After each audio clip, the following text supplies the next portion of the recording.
यशोमती मैया के नंद लाला।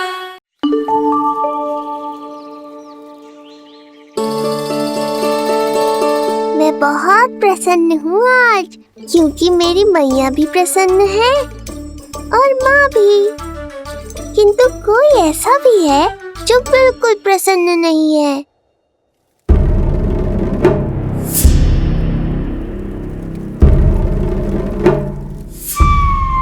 किसने की तुम सबकी ये अवस्था? किसकी मृत्यु ने पुकारा है उसे? उत्तर दो। हम नहीं जानते महाराज, वहां कोई था ही नहीं। किंतु कोई तो था महाराज। विष्णु था वो, छलिया विष्णु। कहां छुपा हो सकता है वो? विष्णु कहाँ छिपा है ये तो मैं भी नहीं जानता महाराज, किंतु जब से आकाशवाणी के विषय में आपने बताया है, मुझे एक शंका है जो लगातार मेरे हृदय को कचोट रही है। आकाशवाणी के अनुसार विष्णु का अवतार देवकी के गर्भ से 8वें पुत्र के रूप में जन्म लेने वाला था, अर्थात उसका जन्म उस बंदी गृह में ही हुआ होगा। तो फिर वो वहां से भागा कैसे? और उसे तो पुत्र होने वाला था महाराज। फिर वो कन्या, वो किसकी पुत्री थी? कहीं ऐसा तो नहीं कि उस बंदी गृह में कुछ ऐसा हुआ हो जो आपकी जानकारी के बाहर हो महाराज? और यदि कुछ ऐसा हुआ है तो क्या वसुदेव और देवकी के जानकारी के बिना ऐसा हो सकता था? मुझे तो लगता है महाराज कि आपकी बहन और आपके बहनोई दोनों ही आपके शत्रु विष्णु के साथ मिले हुए हैं। मेरी बहन और मेरा बहनोई, उनमें इतना साहस नहीं। उन कायरों ने तो मेरे भय से अपनी सभी नवजात शिशुओं को एक एक कर मुझे सौंप दिया था। वो मेरे विरुद्ध नहीं जा सकते।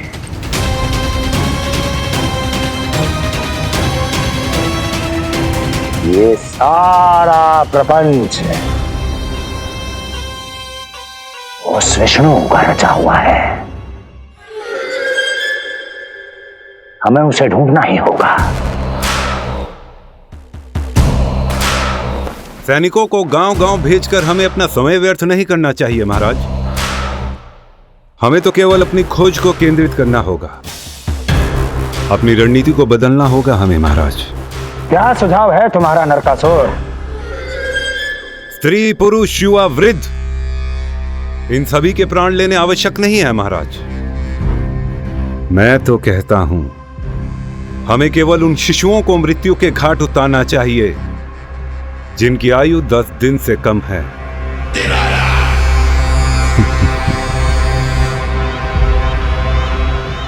लगता है कंस को मेरा सुझाव अच्छा नहीं लगा।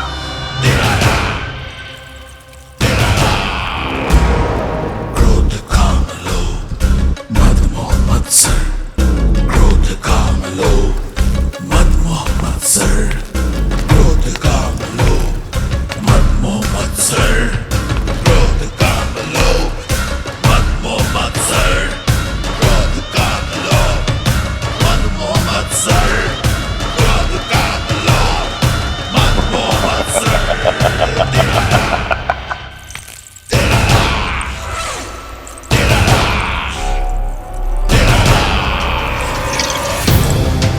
वाह मेरे मित्र वाह। व्यक्ति की सफलता और असफलता दोनों ही उसके मित्रों पर निर्भर करते हैं, और जिसके तुम जैसे हितैषी हो उसका कोई अहित नहीं कर सकता।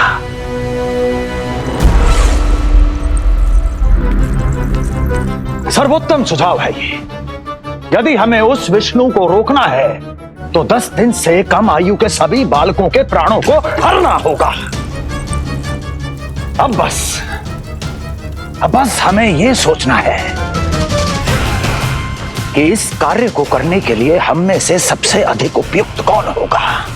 होगा नहीं महाराज, होगी। इस कार्य के लिए हमें एक स्त्री चाहिए, एक ऐसी स्त्री जो शिशुओं को अपना भोजन बनाने के लिए विशेष रुचि रखती हो।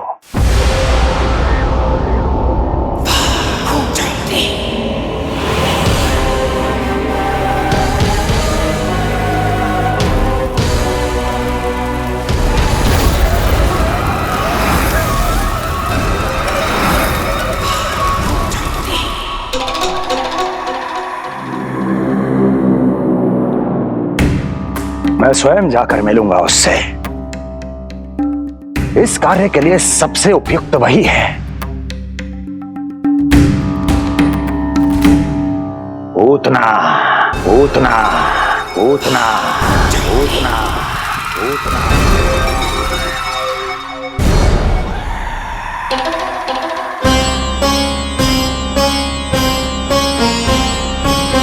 पूतना, पूतना।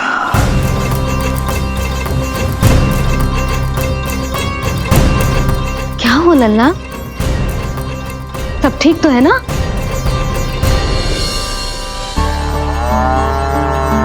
अरे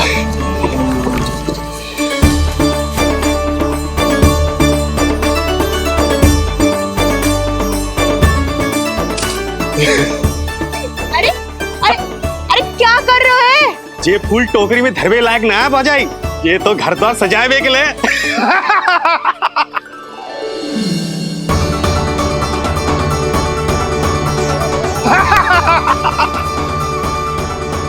जसोमती मैया के नंदलाला का षष्ठी पूजन जो है आज।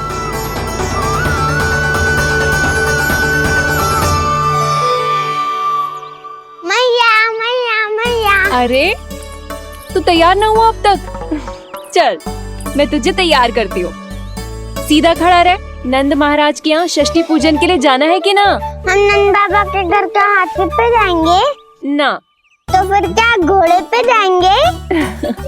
ना हाथी पे जाएंगे ना घोड़े पे जाएंगे, हम नंद जी के घर पालकी में जाएंगे। सच्ची? हाँ, हाथी घोड़ा पालकी जय नंद गोपाल की। हाथी घोड़ा पालकी जय नंद गोपाल की। हाथी घोड़ा पालकी जय कन्हैया लाल की। हाथी घोड़ा पालकी जय नंद गोपाल की। हाथी घोड़ा पालकी जय कन्हैया लाल की।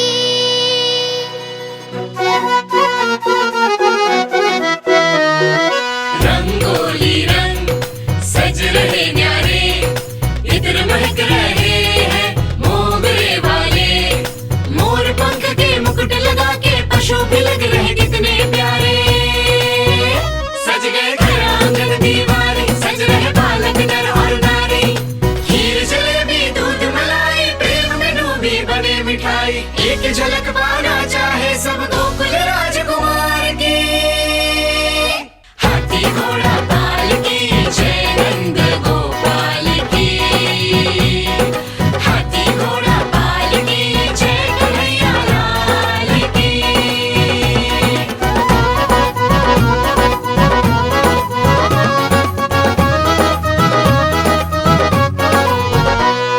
शोभित नीलमणि के तन पे, पीतांबर भी स्वर्ण सदम के। मोती माला कड़ा बजनिया,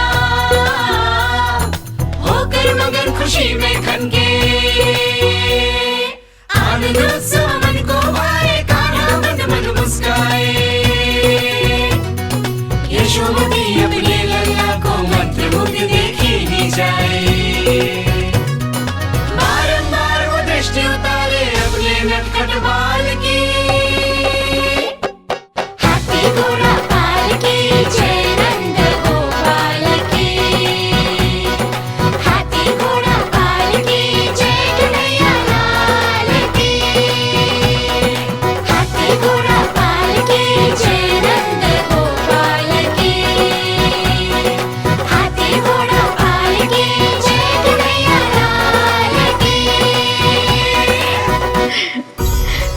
होगा मेरा लल्ला तैयार। हाँ, होगा तैयार।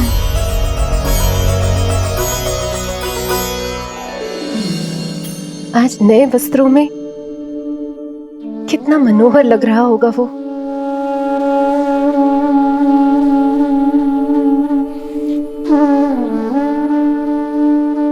मेरे अस्तित्व का कण कण आज षष्ठी देवी की आराधना करना चाहता है, किंतु यदि मैंने ऐसा किया तो भैया को संदेह हो जाएगा।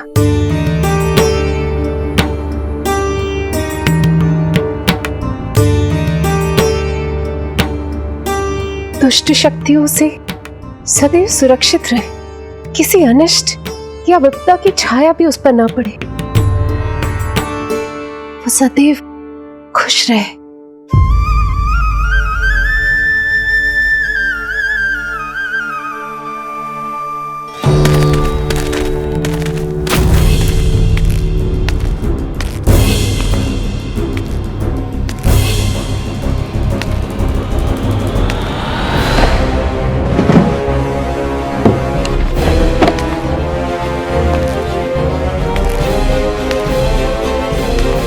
हमें लगा महाराज कंस हैं, किंतु ये तो उनकी छाया है दुर्जन। छाया नहीं, महाराज कंस का सबसे अधिक प्रिय और विश्वसनीय सेवक हूं मैं। जो भी हो, उत्सव की मिठाई कहाँ है? आपके घर पुत्र हुआ है। तनिक धीरे बोलो मित्र, तुम्हारे कारण मेरे पुत्र के प्राणों को संकट आ सकता है। ऐसा क्यों कह रहे हो मित्र? तुमने सुना नहीं? महाराज कंस का आदेश है कि 10 दिन से कम आयु के सभी नवजात शिशुओं को मृत्यु के घाट उतार दिया जाए।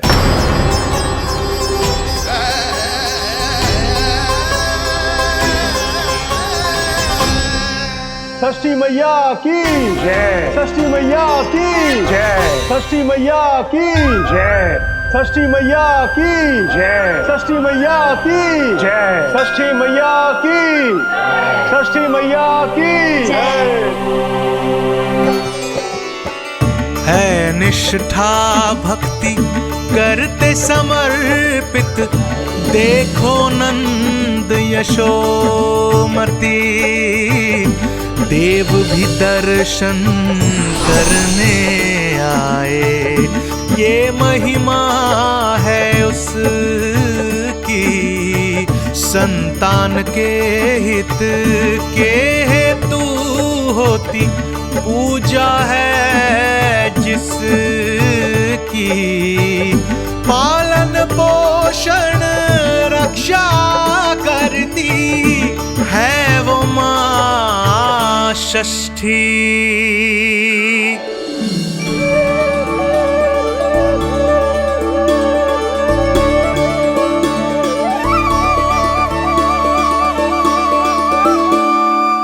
कंस बहुत ही निर्दयी है।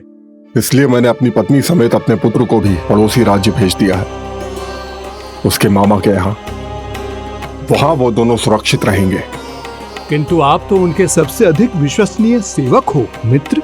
जब महाराज ने अपनी बहन की संतानों की हत्या करने में तनिक भी संकोच नहीं किया, तो फिर मेरी सेवा और स्वामी भक्ति मेरे पुत्र के प्राणों की रक्षा कैसे कर पाएगी? आप सत्य कह रहे थे स्वामी, भैया बिल्कुल नहीं बदले, तो अभी भी मेरे पुत्र को ढूंढ रहे, उसे भी मार डालेंगे। कुछ नहीं होगा हमारे पुत्र को देवकी। वो वस्त्र, जब मैं वो वस्त्र सिल रही थी तो अवश्य प्रहारियों ने मुझे देख लिया होगा और उन्होंने भैया को जाकर बता दिया होगा।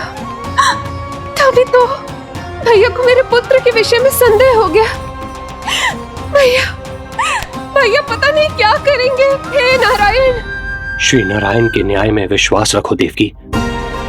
हमारा पुत्र साक्षात श्री विष्णु का स्वरूप है। उसकी रक्षा षष्ठी देवी स्वयं करेगी।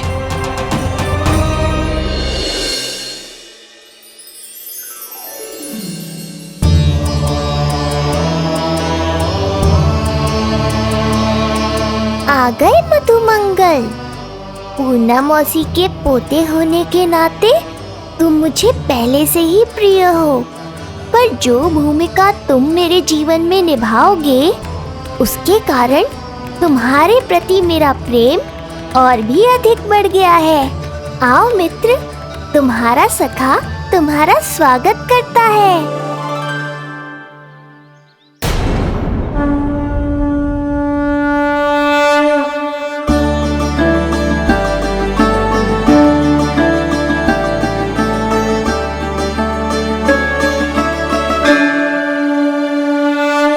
हे मां षष्ठी, गोकुल के भविष्य हमारे राजकुमार को उत्तम स्वास्थ्य और दीर्घायु का आशीर्वाद दीजिए। सभी संकटों से, बाधा व्याधि से सदैव इसकी रक्षा करना मां।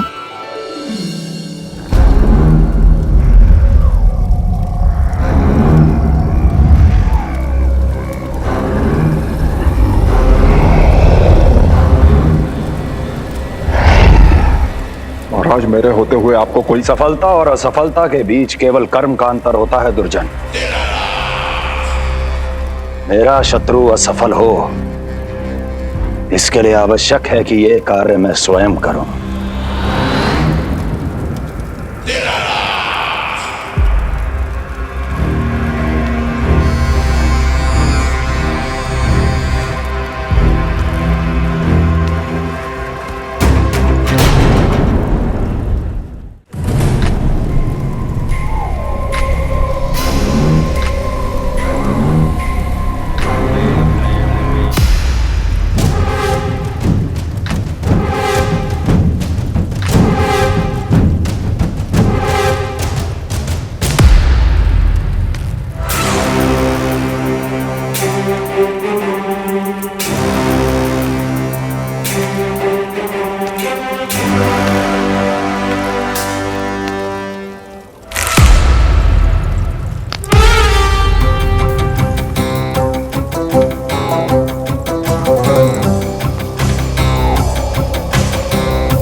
उतना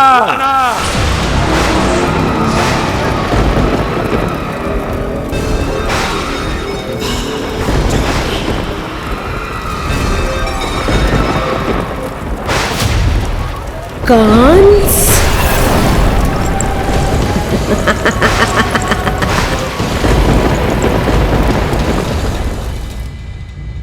पूजन संपन्न होगा। अब षष्ठी मैया अवश्य ही हर बुरी शक्ति से हमारे लल्ला की रक्षा करेंगी। मैया, मैं बुराई का नाश करके धर्म की स्थापना करूंगा, चिंता मत करो आप। ये देखो, अतिथियों से मिलने के लिए कितना लालायित हो रहा है हमारा लल्ला। हाँ?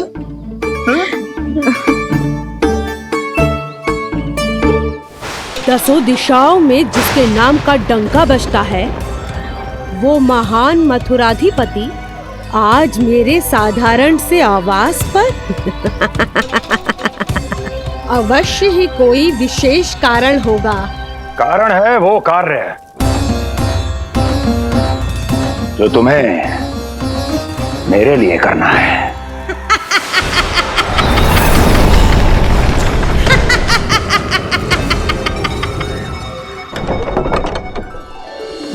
यशोमती मैया के नंद लाला की, यशोमती मैया के नंद लाला की, यशोमती मैया के नंद लाला की, यशोमती मैया के नंद लाला की, यशोमती मैया के नंद लाला की, यशोमती मैया के नंद लाला की।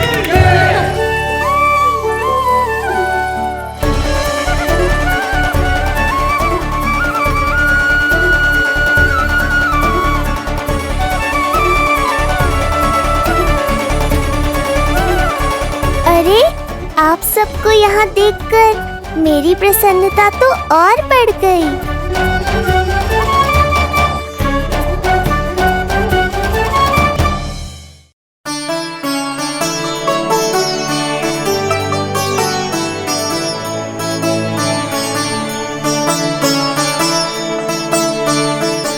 आश्चर्यचकित मत हो मधुमंगल। तुम विशेष हो, क्योंकि जितने धर्मपरायण तुम हो उतना कोई नहीं। तभी तो तुम देवताओं के दर्शन भी कर सकते हो। पर तुम्हारी दादी कहाँ है मधु? मेरा उनसे मिलने का बहुत मन है।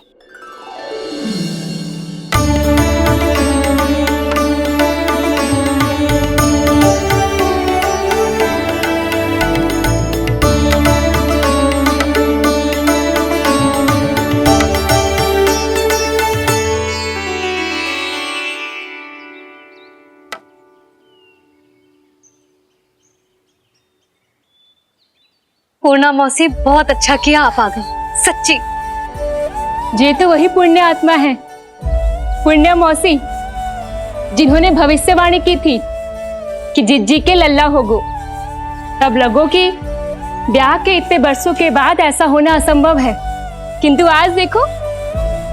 हाँ पूर्णा मौसी, आपकी कही बात सच निकली। ये देखो मेरा लल्ला।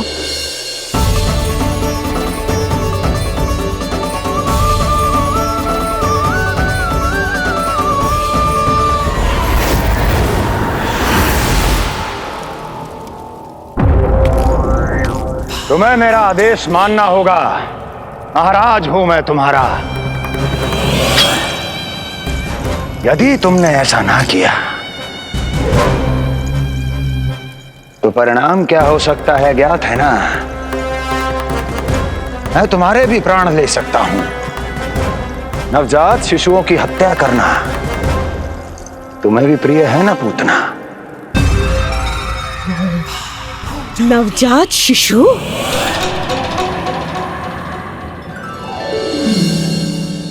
आंखें बूढ़ी हो गई है यशोदा। दुख तो इस बात का है कि जी भर के तेरे लल्ला को देख ना पा रही है। जानत है गांव में सभी क्या कहते हैं? यशोदा का लल्ला बहुत प्यारा है। हाँ, वो तो मैं हूँ, किंतु तुम कैसी हो पूर्णा?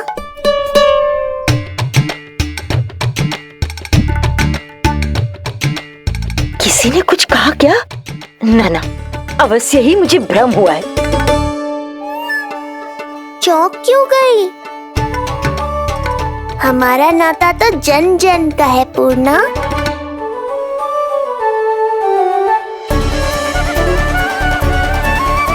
लल्ला की देह तो दमक रही है, तो क्या मुझसे बात भी यही कर रही है?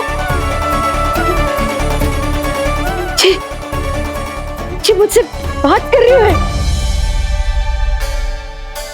अरे क्या कर रही हो? सबको मत बताओ पूर्णा, ये केवल हम दोनों का रहस्य है, मेरा और तुम्हारा।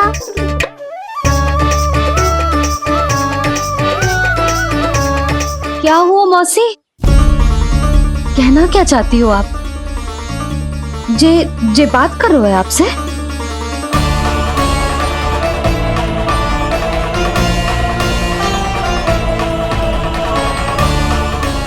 बताओ पूर्णा मौसी, क्या हुआ?